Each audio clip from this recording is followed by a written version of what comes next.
我们2个人是大学同班同学，刚开始在一起的时候，我就是因为他长得帅才跟他在一块儿的。在大学里，很多人羡慕我们，但是直到走向社会，才发现我们之间有很多的问题。他开始每天对我唠叨，说我一无是处。现在2个人已经步入社会了，已经不能光靠家里来养活我们了。说让他去找份工作，但是他总嫌这个累那个远的，也不去。我觉得一个男人最重要的是尊严，如果我没有尊严，我们怎么相处下去呢？直到现在，我开始怀疑我自己，怀疑我们之间是否真的出了问题。作为一个男人，就应该有上进心，就应该工作。让他去找工作，他还嫌我唠叨，说我伤他自尊心。难道我这样做错了吗？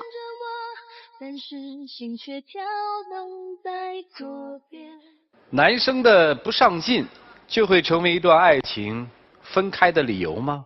让我们用掌声请出这一对，来，掌声有请。男嘉宾小苏24岁，来自山东待业；女嘉宾小郑24岁，同样来自山东，活动主持。来，有请2位，有请。欢迎2位哈，待业。现在不是待业啊，现在是做配音。不错呀，你看同行。今天来的目的是什么呀，小伙子？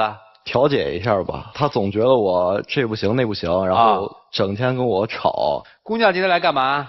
我觉得他就是现在要什么没什么，然后又工作也没有工作什么的，我觉得挺没希望的。我觉得我俩走不下去了。那你希望他有什么呢？起码得有一个安稳的工作吧。就在一块2年多了，什么都没有，让他去找工作他也不找。你们俩怎么认识的？我俩是那个大学同学嘛，当时同学之间有什么问题嘛，他也会去帮忙嘛。然后我就觉得啊，这个小伙子人还挺好的，还挺仗义的。然后后来呢，也就是他追我嘛，然后追了半年多，然后后来也是答应他了。现在毕业了是吧？嗯，毕业了。他什么时候开始不上进的呀？从大学那会儿他就开始挺不上进的。啊，那你干嘛跟他在一起呢？你不喜欢不上进的男生？但是他对我好嘛，那时候不是。哦。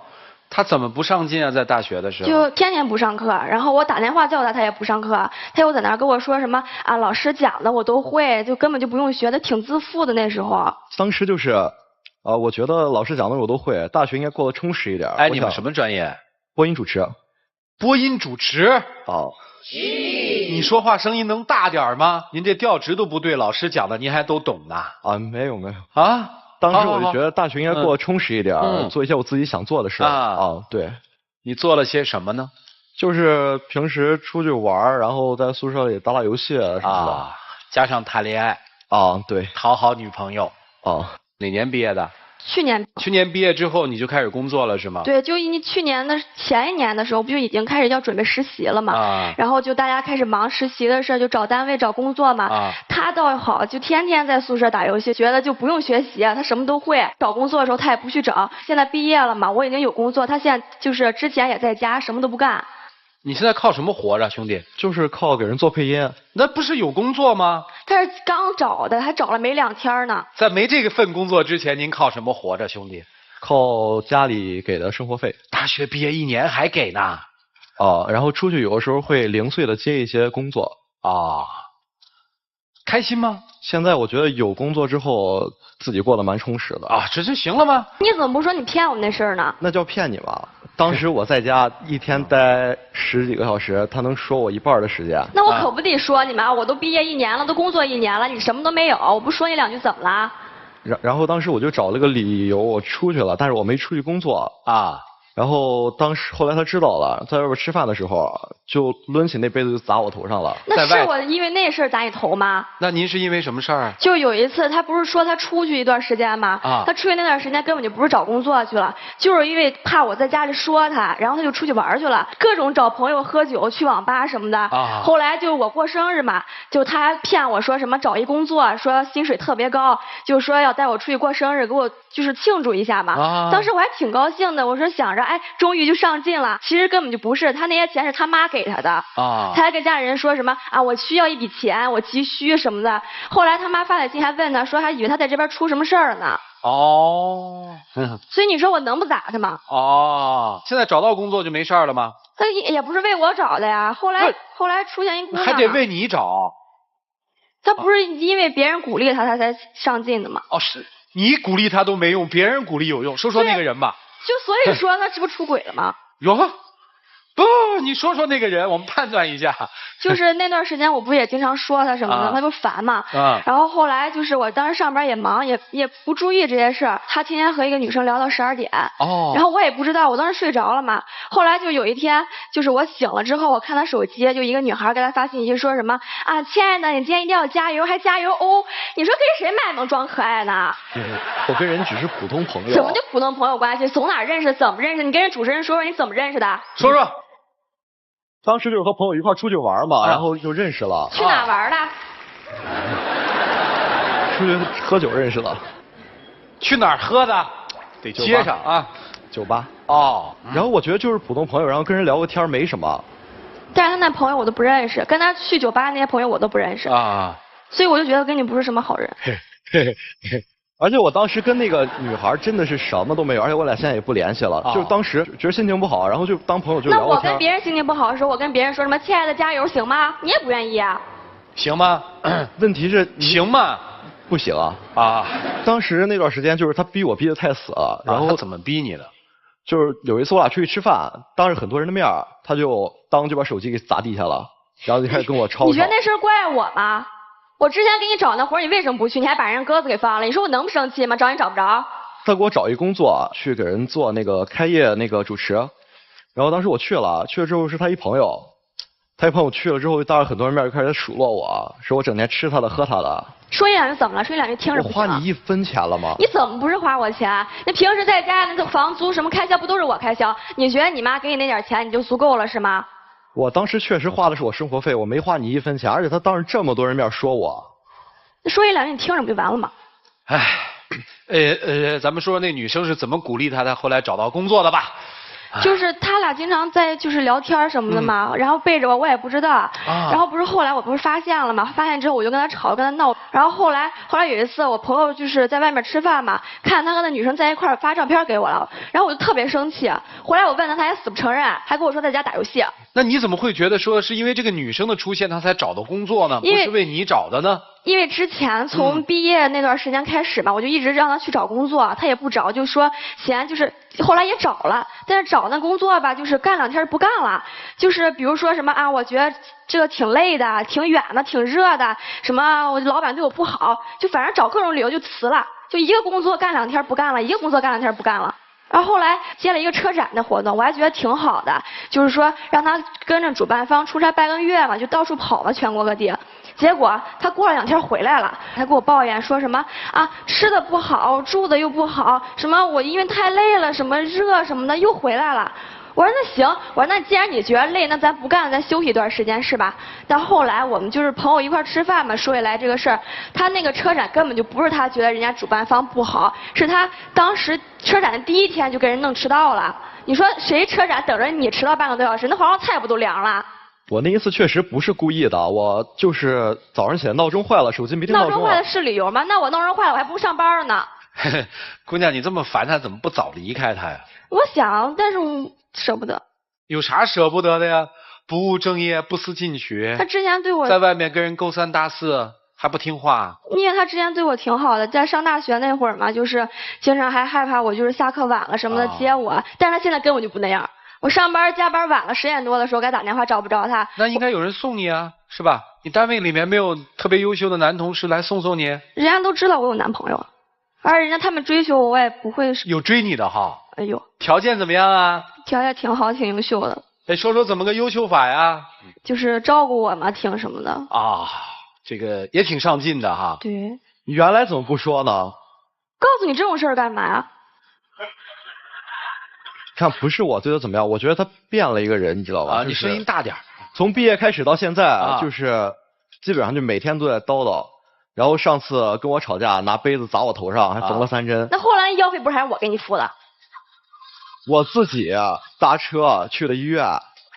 那后来我不也给你道歉了吗？您那医药费我给你付的，我在家不上班，我在家照顾你还不够。您那是道歉吗？一天叨了5、6个小时，说好了就赶紧去工作，赶紧去工作，赶紧去工作。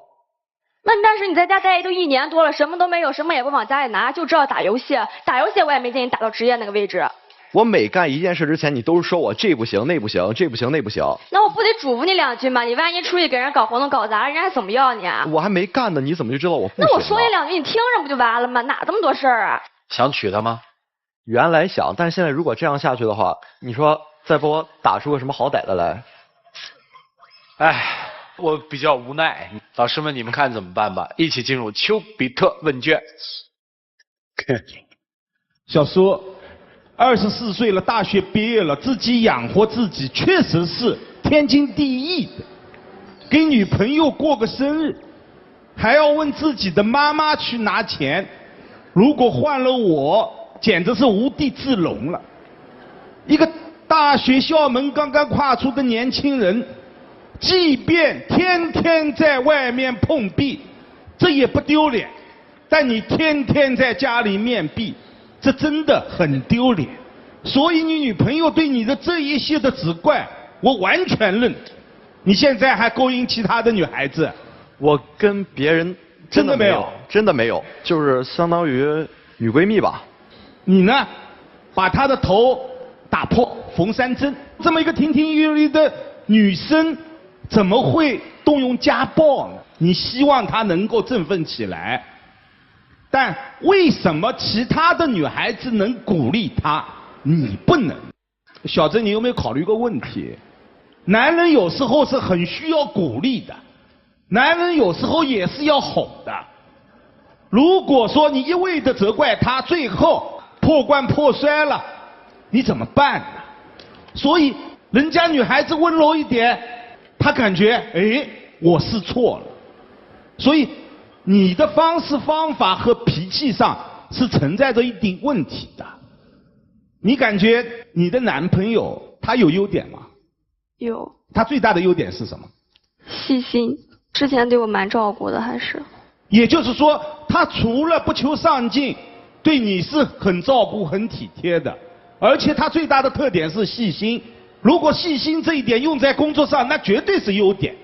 所以关键的问题是，你要改变自己的这一种方式。和刚才你看现场你的咄咄逼人，男人会感觉到很没面子的，他真的会物极必反的。所以你要改变自己，好吧？就和你说这一些。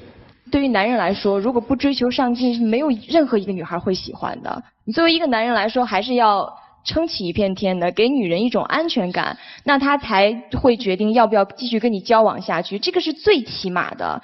其实女孩子还是挺优秀的除了你的那个暴力行为我也不太认同以外啊，但是一个刚毕业1年的一个小女生就能够靠自己的能力去养活自己，我觉得很不容易，这点我挺欣赏女孩的。但是是不是你在对你男朋友的这个启发上面，我从你身上就看到了一句话，就是恨铁不成钢，可能就是像一个恨铁不成钢的妈妈一样，在不停地鞭策自己的儿子，你怎么还不长大，还不成熟？我觉得你在启发上还是需要一些方式方法，就关键看2个人怎么能够用一个共通的方法，能让对方去改变，往好的方向去走。问你们俩一个共同的问题：你们在一块儿快乐吗？害怕。害怕。你呢？不快乐。可能快乐吗？你听他说的是什么？跟你在一块儿要忍受你无休止的指责，还会被打破头。而你呢？你觉得你真是说他你就开心吗？你说他是享受吗？不是，你是希望他改变。但改变一个人有那么简单吗？而且以他现状，我敢99%的确定改变不了。即使找到一份工作，不可能做得很优秀。为什么？因为他根本就不喜欢这份专业。你不要告诉我你喜欢，你要喜欢能不去上课，你要喜欢能在这儿玩游戏，然后不去珍惜每一份工作机会。你要真喜欢一份工作，应该是很早就要去，而且做很多的准备，同时在工作当中去不断的改进自己，去看自己专业性哪儿不好，哪儿值得提高。你是吗？你说话声音都那么低，我们都听不清楚。所以说你既不喜欢也不擅长，怎么可能有所成就呢？也许你们之前的交往还真是享受对方的陪伴，只要你能照顾我，我体贴你，在一起咱们别谈工作，别谈事业，就谈2个人在一起，你们还能下去。但是现在不一样，需要工作了，面对社会了，是要有一技之长能够生存，然后才是生活。生存都有问题，怎么能够很好的去生活下去呢？而且你现在是他的女朋友吗？你更像是他的妈，而且你采取的方式又是错误的，简单粗暴型的。你这么去指责他，去逼迫他，甚至是看不起他，你给他自信心是越来越弱。他为什么喜欢那个女孩？一定是喜欢，因为有共同语言，因为对方说亲爱的哦，加油哦，他一定是喜欢这种沟通方式的。别试图做他的母亲好吗？他有母亲，觉得不合适可以分手。如果说舍不得，好，独立，不要再住在一起，不要再用你的钱。独立之后，如果他还是能对你细心照顾，事业有所成就，你可以接纳。问几个问题。好。她跟你的那个闺蜜比起来如何？一个脾气好，一个脾气不好。闺蜜脾气好，她脾气不好。对。还有什么不同吗？然后那个她会经常鼓励我，而她是就每天都压着我。啊。她跟你妈比起来如何？比我妈更像妈。就如果说有一个女人能有你妈的包容，能有你闺蜜的认可，还有她的鞭策，三者合二为一，是不是最完美的妻子？是。她跟你那个追求者比起来如何？她不如人家有上进心。那她有什么？细心，也就之前对我好那一点儿。所以说，如果她既有你追求者的上进心，又保持她的细心和耐心，是不是最完美的恋爱对象？是。所以每个人的内心都是十分贪婪的。从爱情的角度上来说，我们都是讲求完美原则，就是说一个好的男人能够给一个女人安全感，同时也能给一个女人细腻感。相反，好女人能够鼓励起男人奋斗的欲望，也能够抚平男人的野心。但问题是，你们俩现在还没有达到这种状态，正在彼此完善的过程当中。只是看在这个完成过程当中，谁更有耐心，谁更有勇气，最终完成自己成为对方的那个样子。所以其实你们一定要明白一件事情，男人是有力的，孔武有力，女人也是有力的，只是女人是阴柔的力气。所以说男人需要被认可，女人需要被理解。男人要学会赞美，女人要学会鼓励。我以前经常说一句话，说一个女人严厉的苛责远远不如温柔的鼓励。你那种每天的对她的劈头盖脸的否认，你很容易把她给废了，你知道吗？就男人是很容易折的，你知道吗？因为男人的孔武有力是阳刚的，你如果一天到晚否认他，就跟筷子掰折了一样，就废了。而是要不断的去鼓励他。但是在这个生活当中，往往有些女人就像你这个样子，你恨铁不成钢，你除了要敲打他，你还要给他养分。你只知道敲打就敲断了嘛。那为什么另外一个女性能够这样呢？另外一个女孩子能够鼓励她呢？我告诉你为什么能鼓励她，因为她没有跟你在一起生活，她不知道你真正是怎样的颓废。你信不信你跟你那个所谓的闺蜜在一起生活，她迟早有一天也会变成她这个样子，不再鼓励你，而是敲打你，天天否认你，因为她离你离得远，所以她没有担负在你身边的压力，所以她可以很轻松的去鼓励你。但是如果真正的来到你身边，看到你在生活当中真正的样子，我相信也没有几个女生能够耐住性子去鼓励你。如果再这样下去，你真的就废了。我对你们俩不说看好，也不说不看好，你们是在前进的途中而已。我只希望你更多的看看对方身上的优点，不要以对方身上的缺点而为由，老是去看别人的优点。别人的优点跟你没什么关系，别人的优点以后会在别人自己的异性身边和自己的伴侣身边去体现。你更多的有的时候看看对方的优点，再看看别人的缺点。你的那个追随者如果跟你在一块儿的话，估计也受不了你的脾气。所以说彼此都不完美。既然走到了一起，学会用欣赏的眼光去看对方身上的优点，学会用包容的方式来看待对方的缺点。只有彼此疼爱，彼此欣赏，彼此鼓励，你们才是彼此对方心目当中的最珍贵和最好的。接下来的时间，你们好好利用那最后的60秒，把自己想说的说清楚，一起进入柔式拉芳黄金60秒。说实话，我现在真的有点怕你。我觉得你和我刚认识你的时候根本就不一样，当时你很温柔，现在说句不好听的，你很暴力。我觉得咱俩能继续走下去，因为我现在在为自己做一些改变，然后也为了以后的生活。我希望你也能做一些改变。其实之前不管我做什么事儿，都是觉得为了你好，可能我的做法有点极端了，但毕竟都是想着能两个人以后有好的未来。但是我不知道现在你这份工作到底能不能坚持住，我再考虑一下。请亮灯。两位请回吧，请回。好了，一对大学时期的恋人，因为踏入社会之后，男生依然不上进，带来了冲突，来请关门。像李安导演的例子大家都知道，所以有些人会拿说，哎，你们这样说这孩子对不对？大家要注意一个最核心的问题，是一个人不工作，带着一颗心在准备工作，还是彻底连准备都没有，这大概是一个标准的东西啊，所以我们挺着急这样的孩子的。接下来的选择当然是属于他们自己的。5、4、3、2、1，请开门。